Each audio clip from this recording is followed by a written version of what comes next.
Emma's error. One morning, Gordon was sizzling at the station. The first express was due out soon, and he was keen to leave. "Morning, Gordon," he said in disbelief. "Mr. Cole? Is that you?" he spluttered. Jem Cole stood on the platform. Instead of his grubby farming clothes, he was adorned in a suit and tie. "Looking very smart today, sir," Gordon smiled. "If I may ask, what's the occasion?" "I'm off to a vehicle gala on the mainland. They've asked me to speak about my restoration work." "A wise choice on their part," Gordon replied. "You'd know wonders for our Reverend Elizabeth." "All in a day's work," Jem blushed. "I'm a wee bit nervous, though. Much more comfortable in the country than the big city. But all the same, it is exciting." "And I'm certainly honoured to be taking you there," smiled Gordon. "You'll be splendid, I'm sure." Jem laughed. "One of the best express on the island believes in me. Nothing can go wrong. Oh, it's not the guard's whistle. Best get to my seat." He waved goodbye as he dashed to the coach. "What a lovely little getaway for Mr. Cole," Gordon thought. With a mighty whistle, he snorted out of the station and off towards the mainland. Jem had a wonderful time at the gala. He was greeted with rapturous applause, and was thrilled to see so many vintage engines still operating. Many familiar faces from Sodor were there, even grumpy old George, who had never looked happier. He enjoyed meeting old friends and new, but all the same, he was glad to be coming home to Sodor. The morning after the gala ended, he was waiting in the station for Pip and Emma to take him home. The driver, thrilled to meet Jem, stood shaking his hand vigorously. "Absolute pleasure to meet you, Mr. Cole," he beamed. "Did you enjoy the gala?" "Oh, yes," he replied. "Great fun indeed. Lovely to see such a passion for keeping all these old vehicles running."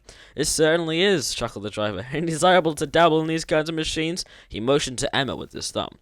"Oh, I don't think so," Jem replied. "This is something about steam engines. The effort you put in to make them work just right never gets old to me. Great fun to get your hands dirty. You'll get that with buttons and wires," he finished with a laugh. Now, Pip and Emma liked the steam engines, but Emma was cross when she heard that remark. As Jem headed for the coach, she began to fuss. "How rude," she fumed. "To say that we're simple. What an insult." "Could you keep your temper in check just one time?" retorted Pip. "Mr. Cole is a lovely man. I'm sure he didn't mean any harm. I won't stand for it. He needs a lesson just what diesels can do." "Emma, behave," Pip said sternly. "He's a passenger in our express. Might I remind you to treat our passengers with respect?" Emma wasn't listening. As soon as the guards got through, she started with a jerk. "Easy," called Pip, taken aback. Buttons and wires," Emma grumbled. I'll show him. Emma roared along the line, her engine pounding furiously. The noise echoed all around. People in the streets looked to the sky. It was a thunderstorm. Pip felt worn out. She was doing her best to keep her speed in check, but her efforts were futile against Emma's temper. "I know we're a high-speed train," she huffed, "but this is ridiculous." "Don't dawdle, come on," barked Emma. "What's your tone?" Pip snapped back. "I'll not want my passage to Rick's over your little charade." Pip held back, but she always tried to slow down the cross Emma became. She roared her engine, trying to pick up speed until bang! Suddenly Emma found herself going slower and slower. "Ouch!" she cried. "What's happened?" The train came to a halt, black smoke billowing from her exhaust. The driver got out to examine. "You've done a number on yourself now," he sighed. "Not surprised the way you were carrying on. Oh well, suppose all we can do now is call for a fitter." "Hope you're happy," scolded Pip. "You showed Mr. Cole something all right. You've shown how headstrong you are." Emma, quite embarrassed, chose not to reply. They waited and waited, but the fitter didn't come. They could have known he was stuck in a traffic jam trying to get to them. The time ticked on and the passengers were getting restless. As the driver examined Emma, Jem came walking up. "Mind if I take a look?" he asked. "Be my guest," replied the driver. "You might like to have a solution than me." Emma scoffed, but kept it to herself. Gemma took a look at the engine, but quickly realized he didn't have a clue where to start. Well," he stammered, if this tube connects here, and this wire goes there, At last, he gave up. "Truthfully," he blushed, "I've not a clue where to start." "Oh well," sighed the driver. "I'll have another look. Appreciate you trying, Mr. Cole." Instead of going back to the coach, as Jem walked in front of the train. "I'm sorry I upset you, Emma. It's really my fault we're in this mess. I can't even find a solution."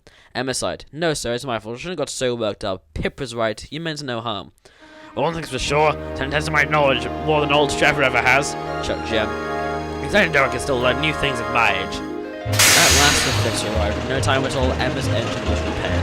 They sped off to the big station, and little time was lost.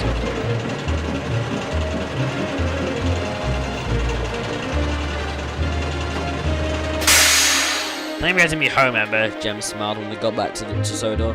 "Tell you what, I'll go learn all I can about diesel engines. That way I'll be prepared for next time." Very kind of you, sir, replied Emma, but you won't be seeing me break down again. I hope you arrive with us soon. Pip and I will show you just what we can do. In the meantime, called Pip from the other end, be sure to take care of Trevor. I don't want to hear about him breaking down anytime soon. That's a promise I know I can keep, laughed Jem. He gave a final wave and the diesel's watched as he left the station, bound happily for home.